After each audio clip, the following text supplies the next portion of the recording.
না এক যুবক আল্লাহ রসুলের কাছে অভিযোগ নিয়ে আসছিল যে আমি দুই হাতে কামাই, আমার আব্বা আমাকে বলা ব্যতীত দুই হাতে খরচ করে। আপনি যদি বাবাকে একটু বলে দিতেন। আল্লাহ রসুল সাল্লাল্লাহু আলাইহি ওয়াসাল্লাম লোক পাঠাইছেন যে যাও এর বাবাকে ডেকে নিয়ে আসো। তো যে ডাকতে আসছে তো বলছে আল্লাহ রসুল তোমাকে ডাকে। বলছে এই অবেলা? বলছে তা তো বলতে পারবো না। বলছে আল্লাহ রসুলের কাছে কে আছে? বলছে কাউকে তো দেখি নাই, কিন্তু তোমার ছেলে বসা ছিল। তো বাপ যখন বাড়ির থেকে বাহির হইতেছেন তো বাপ বুঝা ফেলছেন কেন ডাকে অবেলা। ছেলে যখন বসা তো মনে মনে কবিতা আবৃত্তি করতেছিলেন, মনে মনে। না জিহ্বা হেলতে ছিল না ঠোঁট নড়তে ছিল। তো জিবরিল আলাইহিস সালাম আয়েশা বইলা দিয়া গেছে যে আসতেছে, কিন্তু মনে মনে কবিতা পড়তে পড়তে। আল্লাহ বলছে সালাম দিবে, জবাব দিয়া কবিতা গুলা শুনা নিতে। তো বাবা যখন সালাম দিয়া ঢুকছেন তো আল্লাহ রসুল বলছে কবিতা শোনাও। তো সাহাবী রসুল বলতেছিল মান আখবারাক, আপনাকে কে খবর দিল? আমি তো জিহ্বাও হেলাই নাই, ঠোঁটও নাড়াই নাই, মনে মনে পড়তেছিলাম।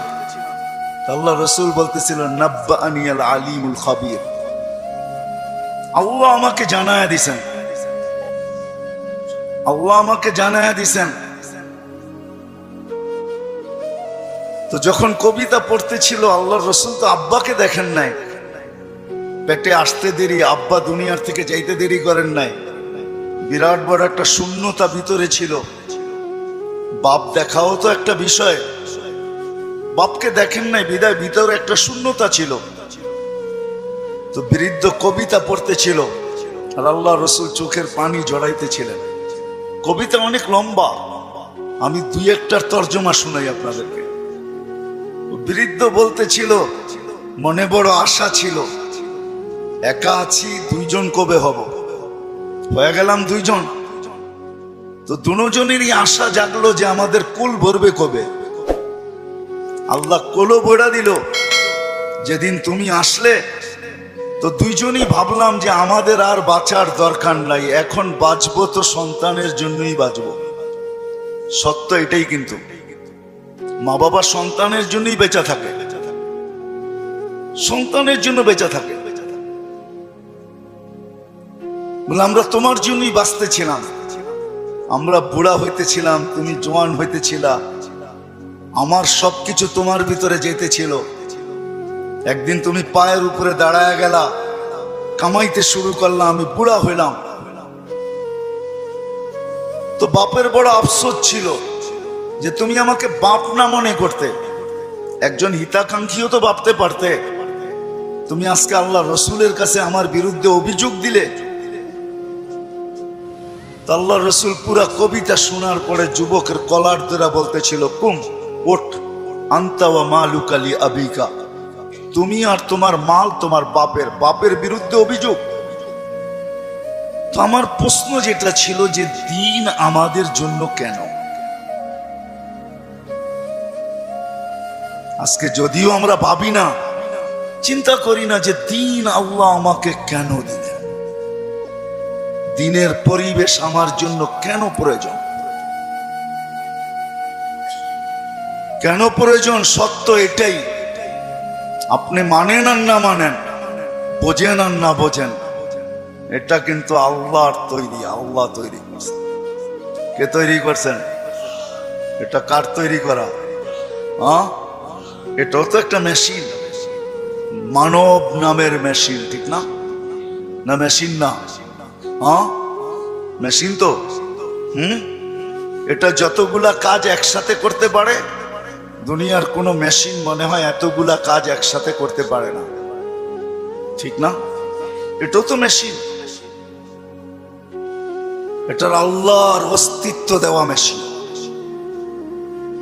একটা ছোট প্রশ্ন আপনাদের কাছে আমার, সমস্ত মেশিন চালানোর জন্য যদি রীতিনীতি থাকতে পারে, তাহলে এই মেশিনটা চালানোর জন্য কি কোনো রীতিনীতি নাই? ওটা কার পক্ষ থেকে নির্ধারিত হবে? মেশিন যে তৈরি করে তার পক্ষ থেকে নির্ধারিত হয়, ঠিক না? আপনি স্বীকার না করতে পারেন, কিন্তু আমার কথা লেখা রাখেন, আপনি আর আমি জমিনে আসছি সাদা কাগজে সিগনেচার দিয়া। আমি কোরআন দিব আপনাকে, সাদা কাগজে শুধু সিগনেচার দেই না, সাথে সাথে ফিঙ্গারও দিয়ে আসছি, ফিঙ্গার। নাইলে কোরআন এই কথা চিৎকার দিয়ে কোনোদিন বলতো না, আলাস্তু বিরাব্বিকুম ক্বালু বালা। আল্লাহ জিজ্ঞাসা করছিলেন আমি কি রব নই? আমরা সিগনেচার দিয়ে আসছি সাদা কাগজে, আপনি আমাদের রব। আজকে যদিও নাকি আমরা ভুলে গেছি, সত্য এটাই, সমাজের চতুর্দিকে তাকাইলে দেখা যায় সবকিছু পাওয়ার পরে ভুলছি তো শুধু আল্লাহকে ভুলছি, আর কাউকে ভুলি নাই।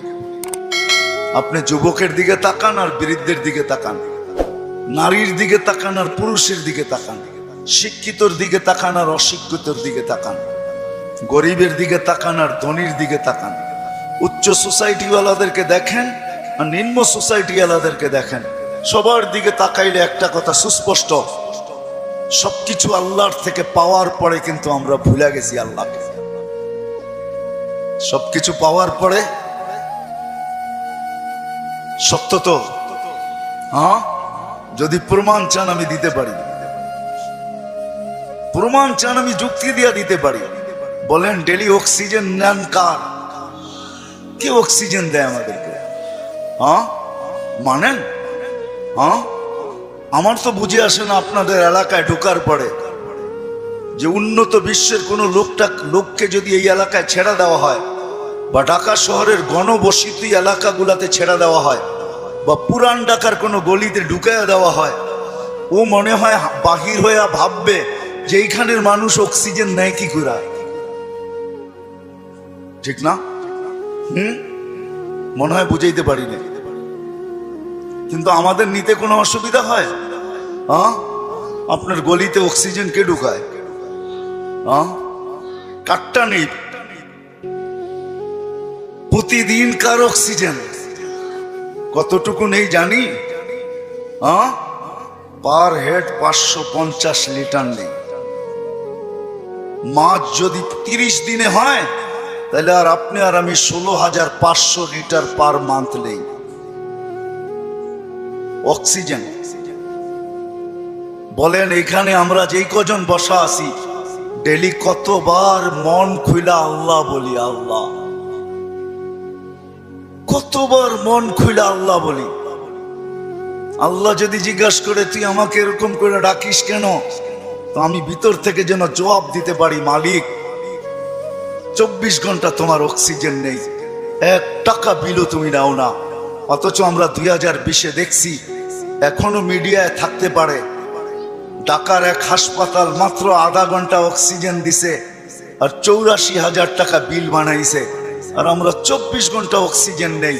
তুমি একবারও আমাদের থেকে বিল নাও না বা চাও না।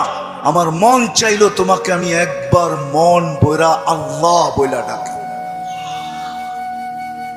3 দিন পর্যন্ত ঘরে পানি ব্যতীত কিচ্ছু নাই, 3 দিন চলতেছে ঘরের অবস্থা, শুধু পানি আছে আর কিচ্ছু নেই। চতুর্থ দিন সকালে ঘরের অভিভাবক বাহির হইতেছে আর বলতেছে দোয়া করো আজকে যেন কিছু মিলে। কিন্তু যখন সন্ধ্যায় ফিরতেছেন ওই দিনও কিচ্ছু মিলে নাই, ওই দিনও কিচ্ছু মিলে নাই। কিন্তু ঘরের মহিলা বারবার রাস্তা দেখতেছেন যে আজকে কিছু মিলবে হয়তো, কিন্তু সন্ধ্যাবেলা যখন ঘরের পর্দা উঠায় দেখতেছেন আসতেছে, কিন্তু চেহারাটা মলিন, হাত দুইটা খালি। নাম পরে বলবো আমি। যখন একবারে ঘরের কাছে চলে আসছে, এখন আর আওয়াজ, পর্দা নষ্ট হবে না, তো আওয়াজ দিছেন আলী। বুঝছেন তো? আলী রাদিয়াল্লাহু তাআলা আনহুর কথা বলতেছি। ফাতেমা রাদিয়াল্লাহু তাআলা আনহা আওয়াজ দিছেন আলী। তো চোখে চোখ পড়ছে, তো জিজ্ঞাসা করছে চেহারা মলিন কেন? বলছে আজকেও কিছু মিলে নাই। তো ঘরের মহিলা বলতেছে ওয়াজাদনা শাকারনা লাম নাজিস সাবারনা, পাবো তো শুকরিয়া আদায় করব না, পাবো তো সবর করব। দুনো অবস্থায় আল্লাহ আমাদের সাথে। আর আলী এটা জানো, আল্লাহ যাদের সাথে থাকে তাদের চেহারা মলিন হওয়ার শোভা পায় না। একটু ভাবেন না, একটু ভাবেন না। তো দরজা খোলার পরে যখন ঢুকতেছেন ঘরে, আলী রাদিয়াল্লাহু তাআলা আনহু বলতেছেন, ফাতেমা সাররাত ওয়া তাবাসসামাত। ফাতেমা মুস্কি মুস্কি হাসতেছিল। চতুর্থ দিনের ক্ষুধার্ত। এটা ওই দিনের কাহিনী যেই দিন হাসান হোসাইনকে আল্লাহর রাসূল জিহ্বা চোষায়া খিদা নিবারণ করাইছেন। ওই দিনের কাহিনী বলতেছি আমি। কিন্তু স্বামী এমনিই তো মনটা খারাপ, স্ত্রী মলম দিতেছেন, সেও যদি চেহারা খারাপ করে তাহলে চেহারাটা আরো ভাঙ্গা পড়বে, দিলে আরো ব্যথা পাবে। তো প্রথম সান্ত্বনা দিছে, আলী পাবো তো শুকরিয়া আদায় করব, না পাবো তো সবর করব। দুনো অবস্থা আল্লাহ আমাদের সাথে। আমাদের জন্য শোভা পায় না যাদের সাথে আল্লাহ থাকে চেহারা মলিন হোক। স্বামী যখন ঘরে ঢুকতেছেন, আলী রাদিয়াল্লাহু তাআলা আনহু বলতেছে, ফাতেমা সাররাত ওয়া তাবাসসামাত। ফাতেমা মুস্কি মুস্কি হাসতেছিল, আমার আগমনে খুশিতে নাচতেছিল। আলী রাদিয়াল্লাহু তাআলা আনহু বলতেছেন, আমি আর নিজেকে ধরে রাখতে পারি নাই, তো আমি কাঁধে হাত রাইখা দোয়া দিতেছিলাম, রহিমাল্লাহ, আল্লাহ তোমার উপরে রহমত নাযিল করো। বলেন এই সম্পর্কটা কতটুকু সুখী। আমাদেরও তো এরকম একটা সম্পর্ক আছে, যদি আমরা তুলনা করি তাহলে ওই সম্পর্কটা কতটুকু সুখী, আমরা কতটুকু সুখী। আমি কিন্তু অনেকগুলা জিনিস দেখায় বুঝাইতে চাইতেছি। এজন্যই আমার কথা শুরুটা ছিল যে একক শ্রেষ্ঠ মানুষ, যেটা সৃষ্টির ভিতরে সবচেয়ে বড় সেরা, এই মানুষটার ভাবা উচিত যে আল্লাহ দিন আমাকে কেন দিলেন, দিনের পরিবেশ আমার জন্য কেন প্রয়োজন, আর কোন সৃষ্টির জন্য দিনের পরিবেশ নাই কেন। এটা ভাবা উচিত, চিন্তা করা উচিত। আমি কয়েকটা উদাহরণ দিলাম, হাজারও দেওয়া যাবে। অথচ মুসা আলাইহিস সালাম আল্লাহকে জিজ্ঞাসা করছেন, আমার জান্নাতের বন্ধুকে? তা আল্লাহ বলে কসাই। মুসা আলাইহিস সালাম ঠিকানা চাইছেন যে আমার জানা দরকার, কসাই এত বড় উচ্চ মর্যাদায় কি করে উঠলো, কি কাজের বিনিময়ে উঠলো যে আমার জান্নাতের বন্ধু হবে। তো মুসা আলাইহিস সালাম যায় দেখছেন, পুরা কাহিনীকে আমি শর্ট করতেছি, যে কসাই যখন সকালে বাড়ির থেকে বাহির হয় দোকানের উদ্দেশ্যে, তো বৃদ্ধা মার পরিপূর্ণ সেবা করা তারপরে দোকানে আসে। আবার যখন ফিরা যায়, মার মতো সত্তাকেও বৃদ্ধাশ্রমে রেখা আসে। বাবার মতো ব্যক্তিত্বকেও বৃদ্ধাশ্রমে রেখা আসে। ঘরের থেকে বাহির করে, নিজে তো খাটে থাকে, কিন্তু বাবা মাকে গাড়ির গ্যারেজের ভিতরে থাকতে বাধ্য করে। আমি আঙ্গুল দিয়ে দেখাবো না আপনাদেরকে, আমি দেখাইতে পারি, আমার কাছে রিপোর্ট আছে, কিন্তু আমরাও জানি। মানুষ যখন দিন না বোঝে তখনই কিন্তু ভাইয়ের বিরুদ্ধে। আমি তো বৃদ্ধাশ্রমের কথা বলতেছি। আজকে তো মিডিয়াতে দেখা যায় সন্তান মা বাবাকে সাত টুকরা করে। সত্য তো? কারণটা কি?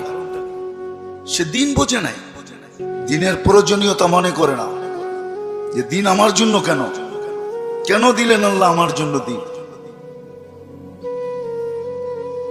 তখনই কিন্তু যা আমরা দেখতেছি বর্তমানে, এগুলা দেখতে হইতেছে এই জন্য যে ভাইয়ের বিরুদ্ধে কেস করতেছে।